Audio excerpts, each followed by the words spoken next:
Ambati silks Kanchipuram sari store now in Vijayawada. Exclusive పట్టు saris, సల్వాస్ and lehengas. నమస్తే రమగారు. నమస్తే జయ. రమగారు, సుబ్రహ్మణ్య షష్ఠి మనం ఎప్పుడు మాట్లాడుకున్నట్లు ఏమనుకుంటాను. ఈ మధ్యకాలంలో వింటున్నాం రమగారు, అందరూ చెప్తా ఉన్నారు సుబ్రహ్మణ్య షష్ఠి యొక్క విశిష్టత కూడాను. సరే, ఒక్కసారి మీరు కూడా చెప్తే అసలు మనం అందరం చేసుకుంటామా? జనరల్గా చేస్తారు కొంతమంది. కొందరి ఇళ్లలో సుబ్బారాయ షష్ఠి అని రాస్తారు. సుబ్బారాయుడు అంటే సుబ్రహ్మణ్యేశ్వరుడు. కొన్ని కుటుంబాల్లో చేస్తారు, కొన్ని ప్రాంతాల్లో చేస్తారు. ఈ షష్ఠి పూజ విధానం ఎక్కువగా తమిళనాట కనపడుతుంది. కంద షష్ఠి అది చేస్తారు, స్కంద షష్ఠి అంటారు. వాళ్ళకి ఎక్కువ మురుగన్ పూజా విధానం మనకంటే వాళ్ళకి ఎక్కువ కదా, చాలా ఎక్కువ. మనం ఎక్కువగా పోసే పాలు ఇవి. ఇక్కడ మనం చవితినాడు పాలు పోసుకుంటాం. నాగపంచమికి శ్రావణ మాసంలో పోస్తారు ఇంకొంతమంది. అవును, నాగపంచమి, నాగుల చవితి. ఈ సుబ్రహ్మణ్య షష్ఠి నాగ సంబంధమైందే అయినప్పటికీ ప్రత్యేకంగా సుబ్రహ్మణ్య ఆరాధన కోసం చెప్పబడింది అనమాట. స్కందోత్పత్తి అవి చెప్పుకోవచ్చు. చెయ్యొచ్చా అంటే మీకు ఆసక్తి ఉంటే, అవకాశం ఉంటే, కొన్ని ప్రత్యేక పరిస్థితుల్లో కూడా సుబ్రహ్మణ్య షష్ఠిని చేసుకోవాలంటారు. ముందు అసలు షష్ఠి సంగతి చెప్దాం మనం. ప్రతి నెల 2 షష్ఠులు వస్తాయి. శుద్ధ షష్ఠి, బహుళ షష్ఠి. షష్ఠి కాదది, షష్ఠి. ఈ షష్ఠిలో సుబ్రహ్మణ్య ఆరాధన చేయాలని చెప్తారు. సాధారణంగా శుద్ధ షష్ఠే ఉపయోగపడుతుంది దీనికి. ప్రతి నెల కూడా షష్ఠి నాడు మనం పూజ చేసుకోవచ్చు. షష్ఠి పూజ చేయటం అంటే కుమారస్వామిది బాలకుమారస్వామి ఉంటాడు కదా, బాలసుబ్రహ్మణ్యం, చిన్న పిల్లవాడి ముఖంతో ఉన్న బాలసుబ్రహ్మణ్యాన్ని పెట్టుకోవటం. తర్వాత సంతానం లేని వాళ్ళు ఎక్కువగా. తర్వాత జాతకంలో కేతువు యొక్క ప్రభావం అధికంగా ఉన్నవాళ్ళు, వివాహం ఆలస్యం అయ్యేవాళ్ళు, వీళ్ళకి ఈ స్కంద షష్ఠి పూజా విధానాలు చెప్తారు ఎక్కువగా. సో సుబ్రహ్మణ్య ఆరాధన చేస్తే కదలీవంద్య, కాకవంద్యాది దోషాలు పోతాయని చెప్తారు. ఇప్పుడు మన అరటి చెట్టుకి ఒకటే గేలేస్తుంది, తర్వాత ఇంకేం కాయదు అది. అవును, చెట్టు తీసేస్తాం. కాకి కూడా వంధ్యత ఉంటుంది, ఒకసారి గుడ్లు పెడుతుంది అంటారు. ఏమో మరి అలాంటిగా విన్నా నేను, అవునో కాదో అయితే నాకు తెలీదు. కానీ అలాంటి వంధ్యాదోషాలు అంటే గొడ్డుతనం తగ్గిపోతుంది అనమాట, పోతుంది. సంతానం కలక్కపోవటం అనే సమస్య తీరిపోతుంది ఆడకైనా మొక్కైనా స్కంద పూజా విధానం చేస్తే. తమిళనాట విరివిగా చేస్తారు. ఆర్పడై వీడు అంటారు. 6 సుబ్రహ్మణ్య క్షేత్రాలని విశేషంగా దర్శిస్తారు. ఈ సుబ్బరాయ షష్ఠికి అసలు వాళ్ళకి దేవాలయాల్లో ఖాళీయే ఉండదు. మన దగ్గర కూడా షష్ఠి పూజా విధానం ఉంది. నేను కూడా చేశాను షష్ఠి పూజ. ఈ షష్ఠి పూజకి నాకు చెప్పబడింది ఏంటంటే, షష్ఠి ఆదివారం వచ్చిన రోజున సెలెక్ట్ చేసుకోండి అన్నారు. షష్ఠి ఆదివారం సంవత్సరంలో కొన్నిసార్లు వస్తుంది. వాళ్ళ మొదలుపెట్టి తర్వాత ప్రతి ఆదివారము పూజ చేసుకోమన్నారు. 6 ఆదివారాలు పూజ చేసుకున్నాం మేము. అదేంటి, పాము పడగ తీసుకొచ్చుకొని ఆ పడగకి పూజ, సుబ్రహ్మణ్య ఆరాధనే. సుబ్రహ్మణ్య స్తోత్రాలు అవి దొరుకుతాయి కదా. తర్వాత కరావలంబ స్తోత్రం దొరుకుతుంది. కరెక్ట్గా మనం గోత్రనామాలతోటి ఇది చెప్పుకొని, మన సంతానం కావాలని చెప్పుకొని పూజ చేసుకోవటం. 6 వారాలు పూర్తయ్యాక చివరి వారం 6వ వారం నాడు, 5 వారాలు ఇంట్లో చేసుకోవటం, 6వ ఆదివారం నాడు ఈ పడగను తీసుకెళ్ళి దేవాలయంలో ఇచ్చేసేయటం. ఆ రోజు అక్కడ పాలు పోసుకొని అక్కడ పూజ చేసుకోవటం. నేను చేశాను జయ. ఇది నాకు బోధ ఉంది. మా మామయ్య ఒక ఆయన చెప్పారు ఇది చెయ్యమని. ఎలా అనిపించింది రమగారు? మరి ఎలా అనిపించింది అంటే, నాకు 2 అబ్బాయిలు ఉన్నారు. పెళ్ళైన కొత్తలో మొదట 3 సంవత్సరాలు 2 ఏళ్ళ పాటు కొంచెం ప్రెగ్నెన్సీ ఇష్యూస్ ఉన్నాయి నాకు. అప్పుడు కొంచెం జాతకంలో నాగదోషం ఉందని మా మామయ్య, మేము సుందరబాబు మామయ్య అంటాం, కాలం చేశారు. కానీ చాలా మంచి మనిషి, కరెక్ట్గా చెప్పేవారు జాతకం. కొన్ని విషయాలు మాత్రం ఆయనే మా అమ్మకి చెప్పారు, నాగదోషం ఉంది, సంతానం కొంచెం కష్టం అవ్వచ్చు, అది కనపడుతోంది, మిస్క్యారేజెస్ లాగా కూడా ఉండేది. అందుకని దీన్ని ఇలా దానికి రామేశ్వరంలో కనుక నాగప్రతిష్ఠ చేస్తే ఇది పోతుంది అని. అంత పెద్దవి చేయలేరు, ఏదైనా చిన్నది చెప్పమంటే అప్పుడు ఆయన ఒక నాగపడగ తెచ్చుకోండి, 6 వారాలు పూజ చేయాలి దీనికి. 6వ వారం మోపిదేవిలో ఇచ్చేయమన్నారు. కృష్ణా జిల్లా మోపిదేవి ఉంది కదా, 6వ వారం మోపిదేవి వెళ్ళి పాము పడగని సర్పాన్ని అక్కడ ఇచ్చేసాం. ఆ రోజు అక్కడే పాలు పోసాం, పుట్ట ఉంటుంది లోపల, పాలు పోసాం. అక్కడ ఏదో అర్చన చేయించుకుని వచ్చాం. తర్వాత కన్సీవ్ అయ్యాను.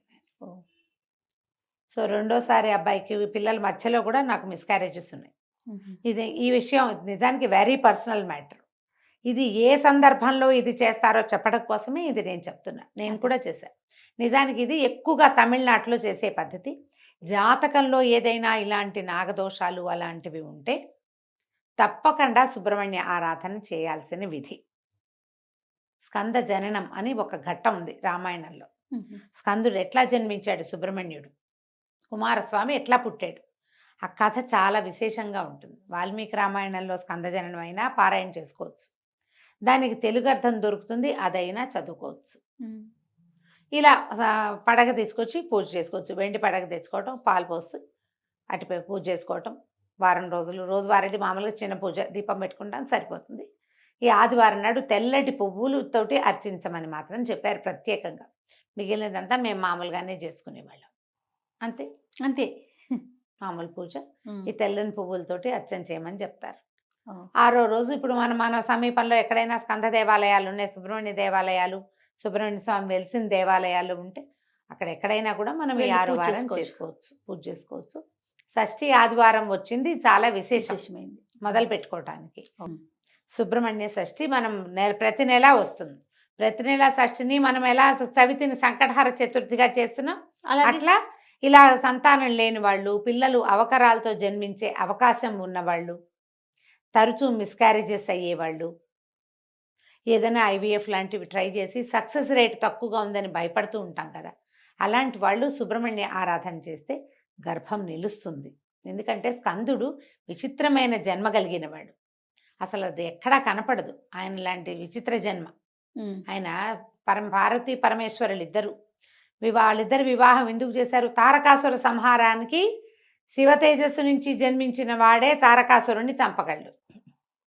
శివుడు అప్పటికి సతీదేవి వియోగం తర్వాత ఆయన తపశ్చర్యలో పూనుకున్నాడు. సతీదేవి హిమాలయ హిమోత్పర్వతానికి కుమార్తెగా జన్మించి ఉంది. ఆయన విరాగిగా ఉన్నాడు, ఆయన వివాహం చేసుకోడు. శివ తేజస్సు ఎలా కుదురుతుంది వీళ్ళకి, ఆయన ఎవరితోటి కలవకపోతే? అందుకని ఈ సతీదేవి పార్వతీదేవిగా జన్మిస్తే పార్వతీదేవితో శివుడికి వివాహం అయ్యేలాగా దేవతలు సంకల్పించి మన్మధుడిని ప్రేరేపించి పంపించారు. ఈ మన్మధుడిని అయితే కోపం వచ్చి శివుడు మన్మధుడిని దగ్ధం చేశాడు. కానీ కాలక్రమాన పార్వతీదేవిని వివాహం చేసుకున్నాడు. కొన్ని వందల సంవత్సరాలు వాళ్ళిద్దరూ కలిసి సంయోగంలో ఉన్నారు. కానీ శివతేజస్సుని ఇలా శక్తి శరీరంలో నిక్షిప్తం చేస్తే ఆ మహాతేజాన్ని ప్రపంచం తట్టుకోలేదని రేతస్సుని భూమి మీద పతనం చేసేలాగా చేశారు దేవతలు. భూదేవి తట్టుకోలేకపోయింది దాన్ని. అగ్నిదేవుడు భరించాడు శివతేజస్సుని. ఎప్పుడైతే తన గర్భంలో నిలవలసిన రేతస్సు నేల మీద పడిపోయిందో మహాకోపం వచ్చి ఈవిడ దేవతలకి మీకు పిల్లలు కలగరు భార్యల ద్వారా అని వాళ్ళని చెప్పించి భూమికి నువ్వు ఇది ఒప్పుకున్నావు కాబట్టి ఒప్పుకుని నీ మీద పతనం చెందింది కదా, నేను భరించవలసిన దాన్ని నువ్వు తీసుకున్నావు కాబట్టి అందరూ మొగుళ్ళే నీకని చెప్పేసింది. అందుకని ప్రతి రాజుని భూభర్త అంటారు. భూపతి అంటే ప్రతి రాజు భూమికి భర్తే, అందరూ భర్తలే. ల్యాండ్ లార్డ్ అంట. ఆ ల్యాండ్ ఎవరిదైతే వాడే ల్యాండ్ లార్డ్. సంతానం దేవతలకు సంతానం కలగదు. ఈ శివరేతస్సును ఏం చెయ్యాలో తెలియలా. అప్పుడు బ్రహ్మదేవుడు దీని ప్రకారం ఈ శివరేతస్సు అగ్నిలో ఉన్నదాన్ని గంగానదిని ఒప్పించి ఆమె యందు విడిచిపెట్టారు. ఎక్కడి నుంచి వచ్చింది శివరేతస్సు? ఆయన నుంచి పతనమయ్యి ముందు భూమి మీద, తర్వాత అగ్నిలోకి, అగ్నిలోంచి గంగానదిలోకి. ఆ గంగ కూడా భరించలేకపోయింది. ఆ శివరేతస్సులోంచి రకరకాల ఇవి కూడా పుట్టినాయి. బంగారము, తర్వాత తామ్రము, రాగి, వెండి అందులోంచే పుట్టాయి. శివరేతస్సు నుంచే పుట్టినాయిట లోహాలు. అది అగ్నిలో పడేసరికల్లా అట్లా అది నీళ్ళలో పడేసరికి సెపరేట్ అయిపోయినాయి. అందులో ఉన్న ఇది ఒక్కొక్క రూపం చెంది అన్నీ సెపరేట్ అయిపోయింది. అయితే వీళ్ళు ఈవిడ నేను భరించలేకపోతున్నాను ఈ వేడి, నేను ఆవిడ కేకలు పెడితే గంగానది అప్పుడు ఏం చేశారంటే హిమోత్పర్వత పాదంలో విడిచిపెట్టమన్నారు. హిమోత్పర్వత పాదంలో అక్కడికి వెళ్ళేసరికల్లా అక్కడ మొత్తం అదంతా రేతస్సు తాలూకు దీనివల్ల పెద్ద రెల్లు పొదలాగా బంగారుమయం అయిపోయిందట. అక్కడ ఈ రేతస్సును వదిలిపెడితే అక్కడ ఇది ఇన్ని రూపాలు చెంది అక్కడ శిశురూపం ధరించాడు స్కందుడు. ఎన్ని చోట్లకి మారాడో చూడు. ఇలాంటి పరిస్థితుల్లో ఉన్న జన్మించాడు ఆయన. అక్కడికి వెళ్ళి ఆయన శిశువు రూపం దాల్చిన తర్వాత అప్పుడు కృత్తికలని నియోగించారు దేవతలు పిల్లవాడికి పాలిచ్చి పెంచడం కోసం. కృత్తికల చేత పెంచబడ్డాడు కాబట్టి కార్తికేయుడు అయ్యాడు. ఆ కృత్తికలు 6. అందుకని 6 దగ్గర పాలు తాగడానికి 6 ముఖాలతోటి పాలు తాగేటట్టు. అందుకని షణ్ముఖుడు. ఎంత చిత్రమైన ఇది ఉందో చూడు కథ. ఇలా అంటే ఎలాంటి విపత్కర పరిస్థితుల్లో అయినా కూడా సంతానం కలిగే అవకాశాన్ని స్కందుడిస్తాడు. అందుకని ఈ స్కంద షష్ఠిని పూజ చేసుకోమని చెప్తారు. అవకాశం ఉన్నవాళ్ళు, అవసరం ఉన్నవాళ్ళు, తప్పకుండా అలవాటు ఉన్నవాళ్ళు ఎలాగూ చేసుకుంటారు కదా, ఎలాగూ చేసుకుంటారు. అవసరం లేదు ఊరికే మనకి సుబ్రహ్మణ్యం మీద ఇష్టం. నాకు మామూలుగా సుబ్రహ్మణ్యం ఫోటోలు చూస్తేనే చాలా ఇష్టంగా ఉంటుంది. నాకు సుబ్రహ్మణ్య షష్ఠి చేసుకుంటాను, నేను దండం పెట్టుకుంటాను, రోజు కరావలంబం చదువుకుంటాము. ఇలా పిల్లలతోటి ప్రాబ్లమ్స్ ఉన్నవాళ్ళు ఇది చదువుకుంటే ఈ సమస్యలు అవి తీరుతాయి. దేవాలయ దర్శనం చేయటము. తర్వాత ఇప్పుడు ఇలాంటి ప్రాబ్లమ్స్ ఉన్నవాళ్ళు ఈ ప్రత్యేక సుబ్బరాయ షష్ఠే కాకుండా నెలలో ప్రతి నెల వచ్చేటువంటి శుక్ల షష్ఠి నాడు కూడా మనం ఈ స్కంద పూజా విధానాన్ని చేసుకోవచ్చు. ఇవాళ షష్ఠి నాడు మొదలు పెడితే ఆదివారాలు కూడా మనం షష్ఠి పూజా విధానాన్ని చేసుకోవచ్చు. మొదట ఇది మొదలు పెట్టుకుంటే తర్వాత ఇంకా ఆదివారం చొప్పున చేసుకుంటాం.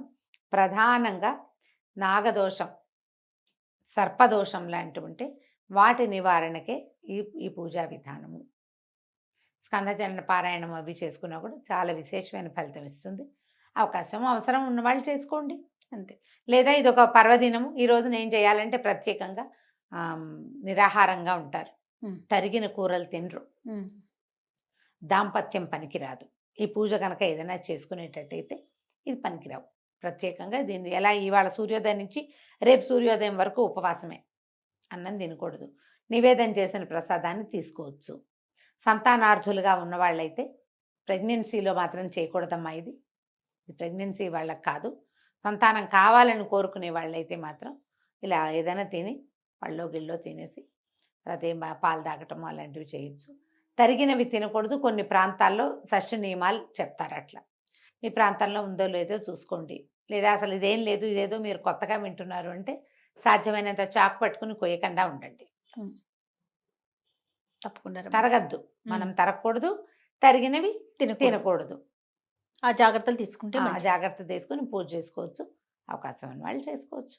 తప్పకుండా అండి. నమస్తే. నమస్తే.